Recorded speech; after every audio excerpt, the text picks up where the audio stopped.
Let me tell you, if you ever want to know how fast your day can turn upside down, just try catching a carton of eggs mid-air for a stranger you've never met, because that's how I met her.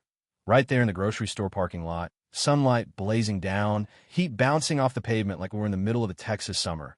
Though we weren't, and suddenly I hear, "Ma'am, your eggs," echo across the blacktop. And without thinking, I dove like some broke superhero just in time to catch those eggs before they exploded all over her designer shoes. And she just froze, heels skidding, shopping bags tearing, a can of soup rolling under a minivan, her lips curling up in a look that said she wasn't about to thank anybody. Not today, not in this life, but even behind those giant sunglasses, you could see she was rattled, that kind of panic that money doesn't fix, you know what I mean?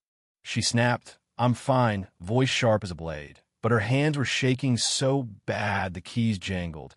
And even though every instinct told me to walk away, I just shrugged, dropped the last and back in her bag, and muttered, "Didn't ask, just didn't want to see your groceries get murdered." Then gave her this little half smile I reserve for folks who look like they might cry if you're too kind. And right there, you'd think that would be the end of it, just two people, one awkward collision, no reason to remember each other. But of course, fate has a funny way of doubling down when you least expect it. 2 days later, same damn parking lot, different chaos. She's up at the pharmacy counter, looking like she's about to break her phone in half from pounding the screen, a line of people sighing behind her, and me holding cold medicine and my half-asleep daughter, Lily, on my hip. She glances back, sees me, groans, "You again," like I'm stalking her, and for a second, I think she might actually smile. I just grin, say, "Guess I left my cape at home," and I swear, the tiniest crack appears in her armor.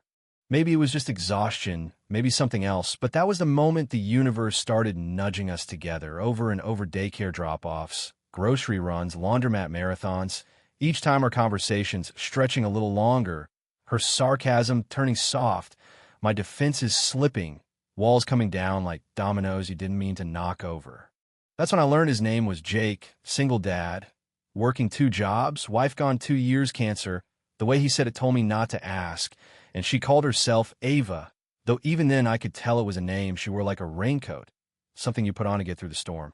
She never mentioned family, always dodged personal questions, kept things light with a joke or a compliment, and sometimes I wondered if she was even real. But then there was that night, rain pouring sideways, Lily and me trudging home with a busted umbrella, both soaked to the bone, and out of nowhere, her car slides to a stop beside us. Window rolls down, she barks, "Get in," like she's ordering a coffee, and I hesitate, pride wrestling with common sense, until Lily starts shivering, and that's that. The silence in her car was thick enough to chew, but then Lily coughed, and I watched as Ava, or whatever her name was, reach back and brush my daughter's hair out of her face, gentle, like she'd done it 1,000 times, and suddenly, all that tension melted away. After that, it was coffee on rainy mornings, burnt dinners that made us laugh, bedtime stories that ran too long, and grocery trips where not a single egg hit the pavement. For the first time in a long while, I heard myself laugh in a way that wasn't just to keep the hurt out, and Jake never once looked at me like I was a trophy, just a woman who deserved a second chance at life. But the truth has sharp edges, and secrets don't stay buried forever. My name wasn't Ava. I was Miranda Cole, yeah. That Miranda Cole, the one from movie posters, the red carpets, the headlines that could ruin your breakfast.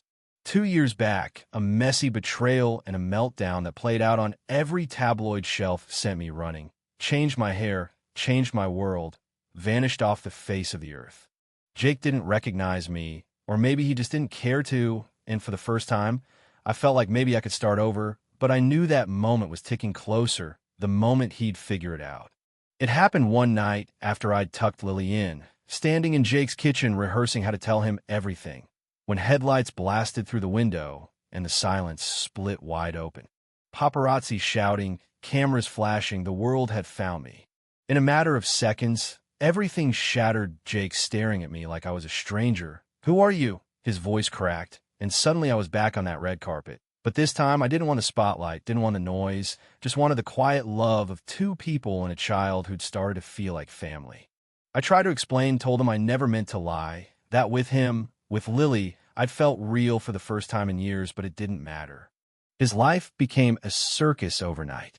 Lily's face on gossip blogs, reporters camped outside, and Jake, who'd spent years trusting no one, now betrayed by the one person he'd let in.